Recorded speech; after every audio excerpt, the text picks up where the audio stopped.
Well, we actually enjoyed that little dialogue so much. We're just going to keep rolling here. I So, know, Heather, I you know. wanted to move the topic from karma to, was it meditation that you were interested in? A little bit, just because some of the piece we were talking a lot about this idea of acting and being in this action space, but we do have this whole part that's that's on the cushion, so to speak, when things arise.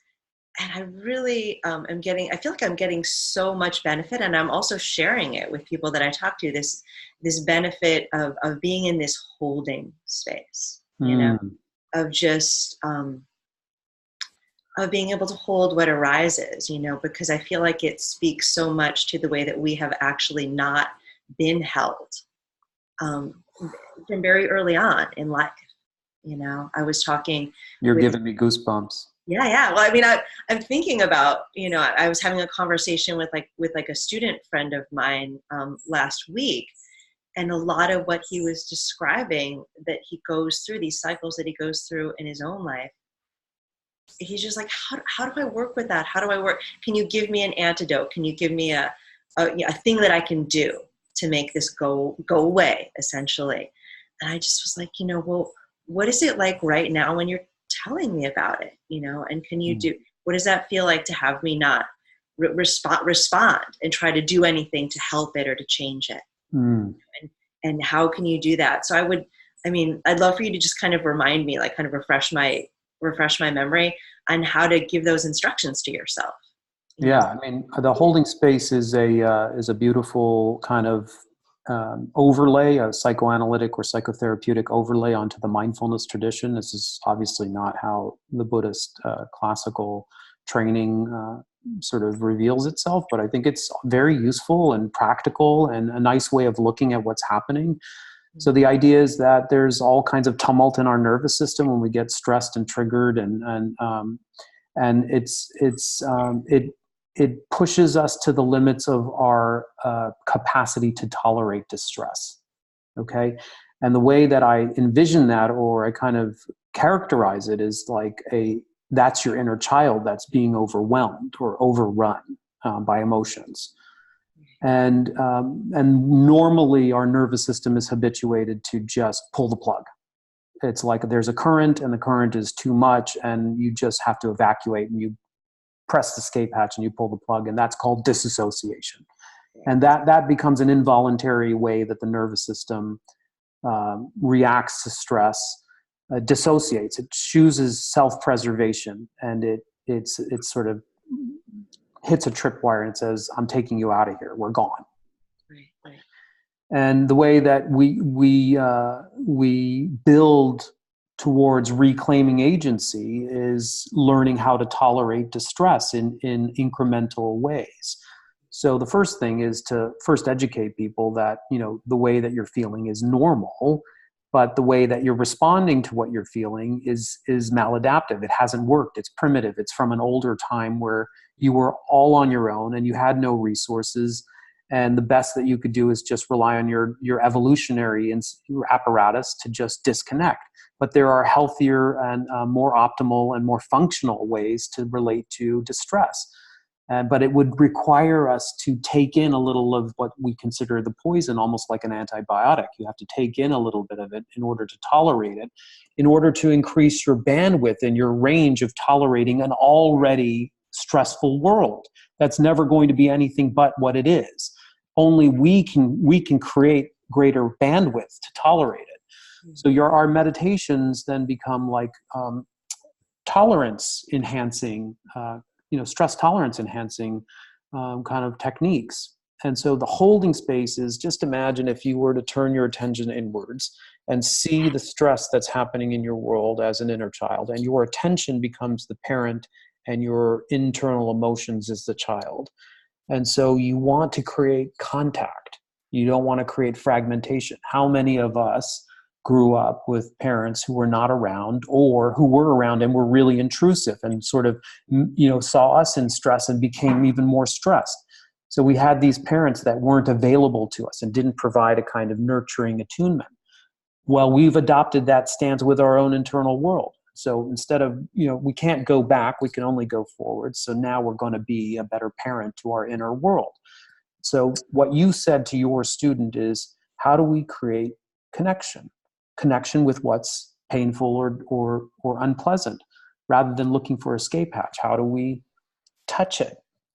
So you go inside and you see it there, and you make contact with your awareness with it, and you cut out the storyline of, oh, they said this and this is what's going to happen, and all the kind of predictions and anticipatory kind of, washing machine that's just spiking up the stress. You just feel it in your body. This is an incredible thing, actually, because the body speaks a completely different language. It's hot and it's cold. It's sharp and it's soft. It speaks a different language. And when you drop into your body and you cut out the narrative about what's going on, it can just be heavy in my chest.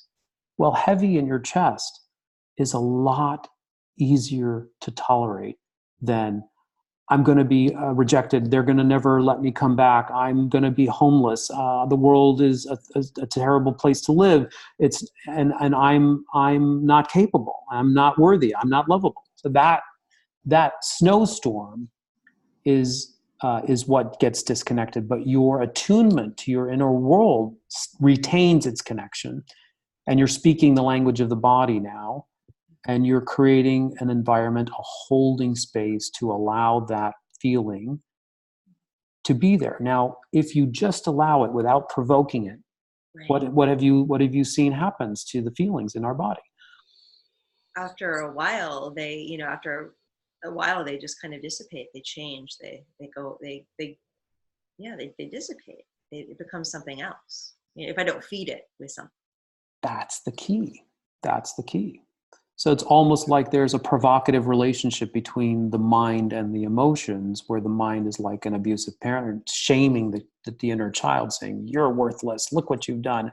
And the child is responding by getting even more distressed. But now you're saying, cut that out, be quiet, pay attention, I see you. I mean, you and I both have kids, and if one of our kids is really dysregulated, we get down on one knee, we look them at the eyes, we're receptive to them, and we say, tell me what you're feeling. How are you doing? And then what do? We say, you're okay. I'm with you. We're here together. And that's incredibly reassuring to the nervous system. Now, does it take the angst away right away? No, but it's not feeding it. And if you're not feeding it, it has a course, it ebbs and it flows. And if you need a little extra help, you can do two things. These are two little gimmicks that I like to play with. One is breath and one is affirmation. And you, as a yoga teacher of 25, 30 years, you know how powerful the breath is, right? Right, yeah. So you offer a deeper breath, taking in through the nostrils, inflating the diaphragm, and naturally releasing the deeper, longer, slower breath. Stimulate the parasympathetic nervous system. You can do a few of those while you're holding this emotion, few deep breaths, not with the intention to like subtly say you don't belong here. You're always saying you're accepted here. You're invited here. You're allowed to be here. Who's that famous, is it The Guest House? Oh, Rumi. This being human is a guest house every morning, a new arrival. Yeah, sadness and meanness. Yeah, and then you're supposed to welcome them all. Yeah, isn't there one of the reframes, welcome in, welcome in, welcome in? Yeah, welcome them, meet them at the gate and welcome them in laughing, because they've been sent as a teacher for you. I mean, that's... I love that. So that's what we're talking about. We're talking about your nervous system as a guest house for every kind of feeling. Everybody's allowed to be here, and you're allowed to stay a couple nights. And when you're ready, you pack your bags and you're on your way to your next journey. And if you elongate the breath, you're not doing it by saying, get out. You're saying, I'm going to allow this is what I need to allow you to be here. I just need to deepen my breath. And then if you want to build on that and you still see yourself, your conscious self as the higher parent and the emotions as the little child, then you might add an affirmation. And I think it's really important. Sharon Salzberg really has made famous these affirmations of loving kindness, but I think it's always important for us to customize them, to say the kinds of things that would have been helpful to us as children for the kinds of predicaments and experiences that we find in our holding space. So, for example, for me, it would be really, I mean, I like that you're okay or you're safe, and for other people, they need to customize their one phrase to be really specific to what their inner child needs. And once you do that, you have connection, permission, you have self-regulation through the breath, and then you're adding language. You're adding this layer of affirmation. I'm safe. I can be with you. You're safe to be here. Or, you know, we'll do it together. Whatever it is. So now you're using both sides of the right and the left brain. You're using top and bottom. You're connecting past and present and future. We're talking about integration here. We're talking about balance. Yeah. It almost has a quality of Tonglen to it too. You know, this idea of taking in, except there isn't that step of like, what is it that is needed to be sent out? It's really just that being with. I mean, I'm thinking when you're talking about children, the authenticity piece feels so important, you know, and so difficult to get through and to get to, but that because children really they can sniff out inauthenticity. And I suspect that my inner child can also really sniff out my own inauthenticity. It's so interesting to get to that, be able to get to that space where I believe myself that I care, if that makes any sense. Yeah. How do you do it? How do you coax yourself into what? Do you have any props or gimmicks that you use? Well, I mean, I like what you say about language because sometimes I can come at it sort of backwards. You know, I can use a practice like metta, or I can use like Lojong mind training slogans to kind of come in through the back door to my nervous system. And what often will arise out of that place is, it's funny when you said you had your own sort of little affirmation for your inner child. I feel like I have my own little affirmation, you know, and it does have a great deal to do with safety and this idea of, you know, you're safe here. You can be with whatever is arising. You can hold this because you're infinite in a way. I haven't found a better word than infinite, you know. I mean, because it feels really very much so like like there's an infinite capacity for holding that, you know. But I feel like there also is this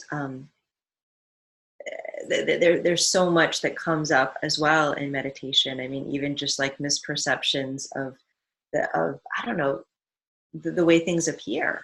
Do you know what I mean? Just like I'm so often misreading everything. I'm glad it's not just me. Yeah. I don't know. I mean, I think that comes up a bit as well. But I think the thing that I'm really thinking about more than anything else right now is because I have taken, you know, the Bodhisattva vow with you actually in Nepal, and also previously. Not with me, Geshe Tenzin Zopa. Yes, but you were. I was witness to that beautiful day. I mean, one of my greatest all-time memories is seeing all 30 of you guys take those beautiful vows at a holy site with a genuine, beautiful teacher. You know, that's the kind of thing that could make me cry just remembering it. I think, sorry to cut you off, Heather, but it's one of those top 5 memories you see, like as a human being in a world today where we don't have much purpose. And to think that 30 something very close friends of mine came to the other side of the world to meet a real authentic master and to pledge their life, to reorient their life towards waking up for the benefit of others, and to do it at a site where people have been doing such a thing for over 2,000 years. Every single day, the Swayambhunath Stupa becomes a receptacle for the blessings and prayers and aspirations for countless thousands of people. And that has an unbroken stream for several thousand years. And here we are with Geshe Tenzin Zopa, and everybody is sincerely, eyes closed, dropping into the heart, reciting the vows, and sincerely earmarking for evolution, for their consciousness over evolution, that for the rest of my lives, I will orient towards awakening fully for the benefit of others. I mean, and he kept saying, now your life is meaningful. Now you have found purpose. Now your life is made meaningful. Now it's made meaningful. And it just gives me goosebumps. There's the direction. There's the sort of the North Star that when you get a little bit lost, it's just, I think that for me has been a really powerful piece, and something that I know I have felt this way. And I know several other people in the program have also expressed to me that I feel like I've always known without understanding until somewhat recently this word Bodhisattva, that it has to happen in relationship, that there's this idea that my awakening cannot happen any other way but relationally, or in relationship. And so I'm so interested right now in these two different ideas of how the Bodhisattva awakens to help other beings. It's not that it's not possible. It's totally possible to wake up on your own. Right. But for those who want to choose the vehicle of love, then the awakening process happens in relationships. And guess what? I mean, most of us, most of the people listening right now, most of the people that fill our classes, your yoga classes, my meditation classes, these are people that have families and jobs and live in the world. And therefore, by very definition, are relational. We haven't excused ourselves to live in an ashram or a hermitage for 25 years, but it would be possible to awaken there. And certainly for the first 500 years of Buddhism, the main spirit or vehicle, you could say, was that of renunciation, of letting go. And that was an inside job. That was a solitary job. The solitary hero's job was to wake up and sort of excuse themselves from worldly life and find a quiet place and illuminate their mind. And then comes 500 years later, this alternative for people living in the world to be motivated by compassion. But as sweet as it sounds, it also means, I mean, this is where the maturity that we were talking in the last session about was, that means people's dysfunction, really. It's in the sandpaper and the friction that the very qualities and attributes required for awakening are cultivated. It's like the strength training of dealing with people's toxicity in small measures, even if it means setting a boundary, but doing it with the right intention, seeing all beings as a traumatized child. And even while they're having a tantrum and they're swinging at you, you can set a boundary with them, no doubt, and you should.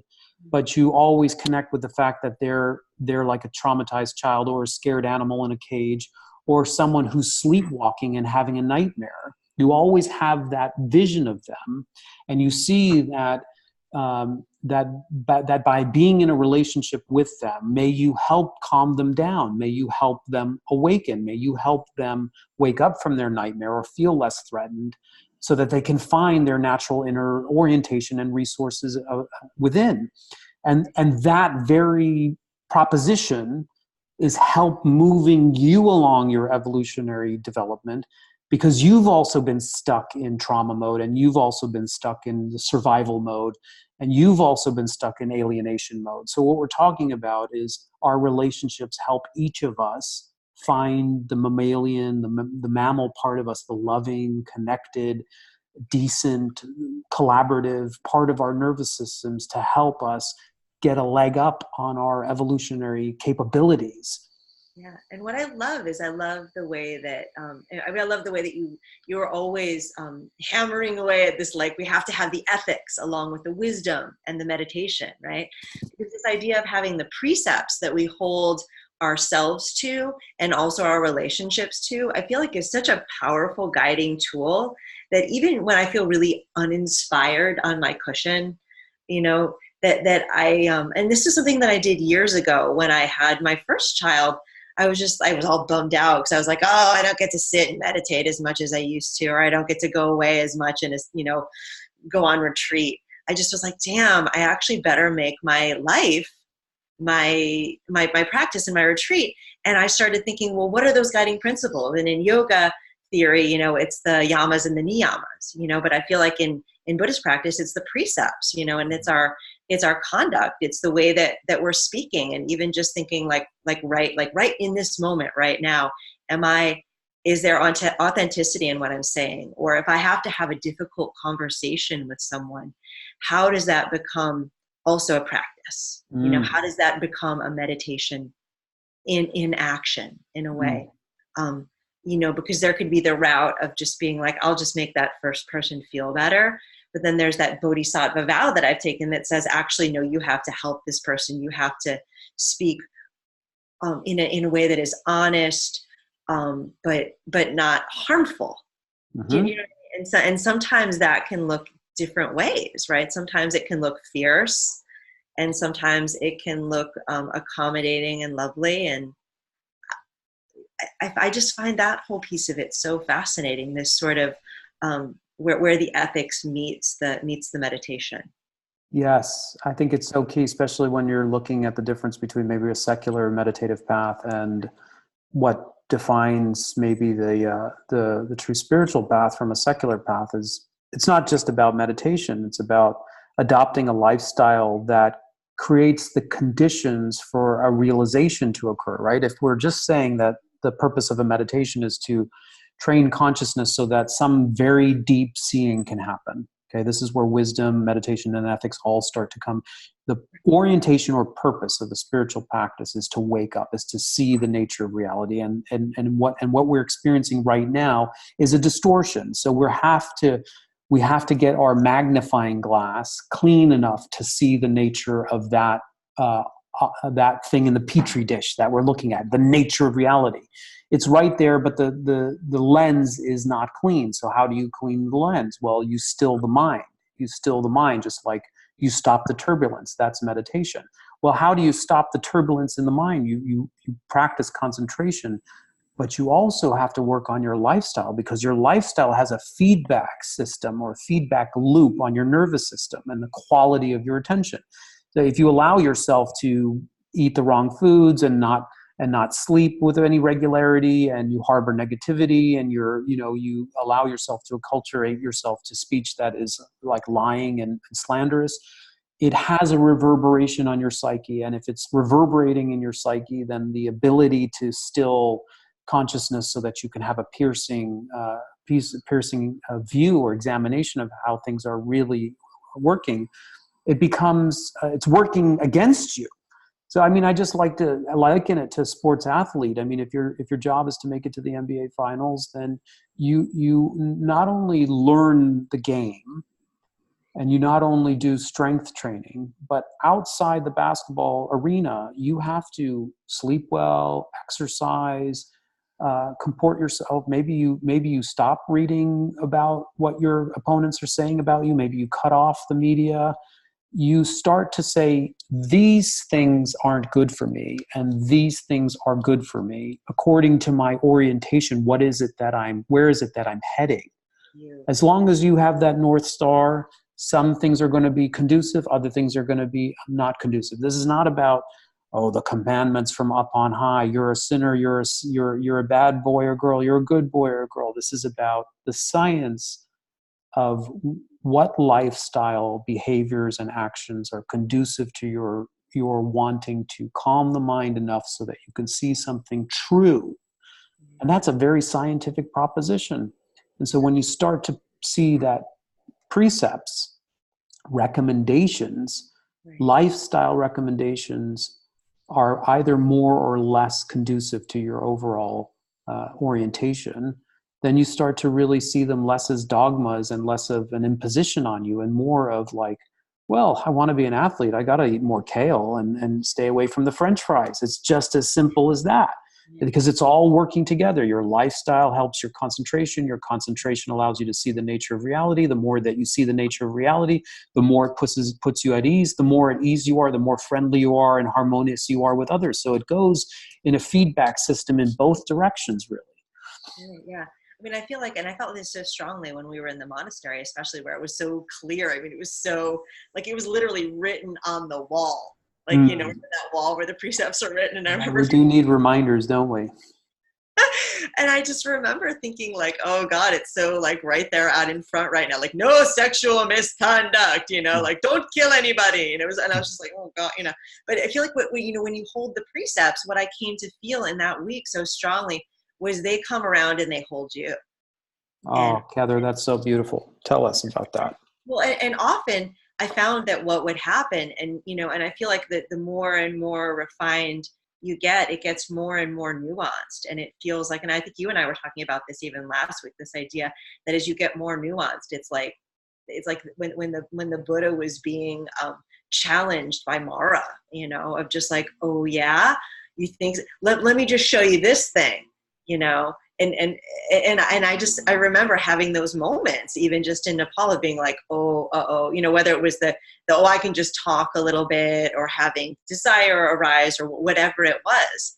And I just remember, like, even this moment one night where I came back to the room that I was sharing with Allison, and I was having this, all these things arise. And she just, like, out of nowhere started reading me like the precepts. I think because that's just what she does. She's awesome like that. But I just was like, oh my God, it's like she knew, and the precepts are holding me right now. The precepts are speaking to the thing that I'm struggling with, and being like the North Star.